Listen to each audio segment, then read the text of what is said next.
Mon nom c'est Frans van Dun, c'est un nom importé et ma position aujourd'hui c'est d'être un grand sympathisant.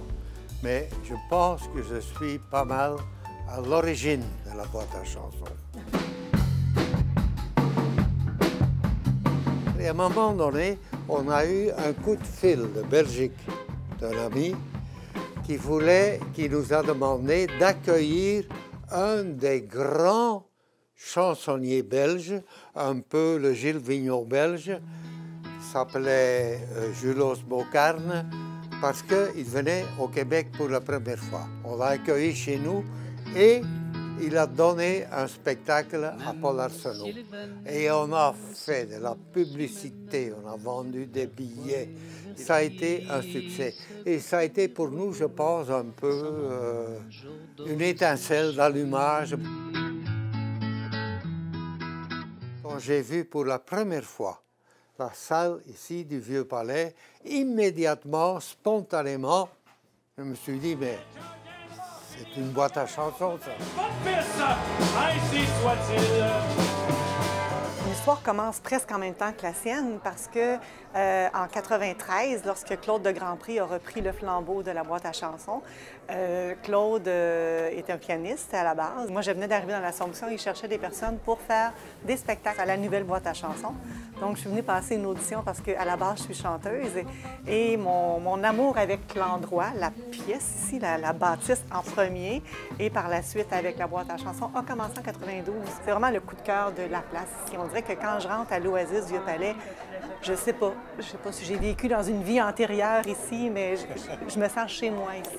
Je ne connaissais pas l'Oasis du Vieux-Palais et j'ai reçu un coup de téléphone à un moment donné pour me demander si je ne voudrais pas offrir un spectacle bénéfice à l'Église pour venir en aide financièrement à l'Oasis du Vieux-Palais. Alors, je dis oui, mais j'aimerais ça visiter l'endroit, je veux savoir dans quoi je m'implique. Et quand je suis arrivé ici, l'endroit me parlait. De voir une bâtisse comme ça, qui fait partie du patrimoine, j'ai trouvé ça vraiment extraordinaire. On a toujours cherché à donner une chance à des gens de la place, des orchestres, des jeunes. Tout le monde est en forme? Oui! Les bénévoles, c'est le cœur de la boîte parce que tout le monde qui travaille à la boîte, sauf le technicien, qui est quand même un professionnel, nous sommes tous des bénévoles. Donc, pour être capable d'attirer des bénévoles qui vont s'occuper d'un travail comme celui-là, il faut qu'il y ait quelque chose, il faut que ce soit... faut qu'il y ait une âme. Et je pense que c'est l'âme de la boîte à chansons qui fait en sorte que les bénévoles sont prêts à donner du temps. Nous avons en ce moment une ville qui redémarre, qui a connu une période difficile. Alors, je pense que la boîte à chansons peut se greffer là-dessus et être une expression vivante, musicale, joyeuse d'une communauté en vie qui a repris espoir. Je pense qu'une boîte à chansons, c'est une vie dans une communauté et ça permet à des artistes un peu moins connus de se faire connaître, justement. On peut constater leur talent et leur charisme. Trois du même âge, se ressemblant comme trois gouttes d'eau.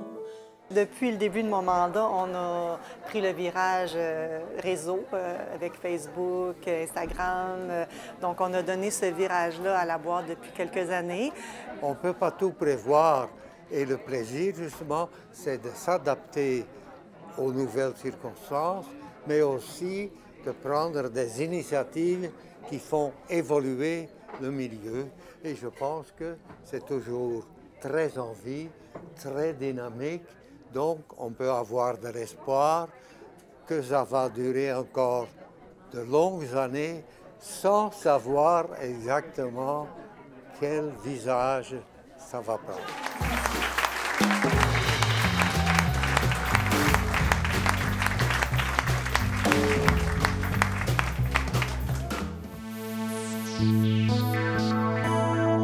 TVRM.ca, service corporatif.